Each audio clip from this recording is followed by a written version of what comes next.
Hi friends, இந்த வீடியோவில் நம்ம முட்டை பிரியாணி எப்படி செய்கிறதுன்னு பார்க்க போகிறோம். ஓகேங்களா.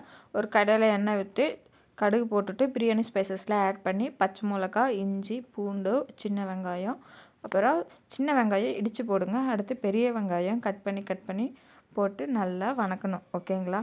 நல்லா வணக்கணும். அந்த நல்லா பச்சை வாசம் எல்லாமே போனதுக்கப்புறம் நம்ம ஒரு 3 பழம் தக்காளி அரைச்சி நல்லா ஊற்றணும். ஓகேங்களா. அரைச்சதுக்கப்புறம் நம்ம தயிர் ஒரு பாக்கெட்டு, ஓகேங்களா, தயிர் ஊற்றி நல்லா ஃப்ரை பண்ணணும். ஃப்ரை பண்ணதுக்கப்புறம் நீங்கள் தண்ணி ஆட் பண்ணிக்கோங்க. ஓகேங்களா.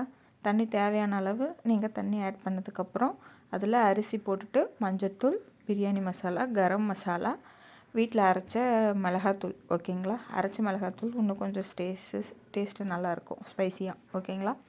இதெல்லாமே போட்டு கொஞ்சம் நல்லா வேக விடணும் தண்ணியில். ஓகேங்களா. வெந்ததுக்கப்புறம் நான் வந்து 2 முட்டை உடச்சி ஊற்றிக்கிறேன். ஓகேங்களா.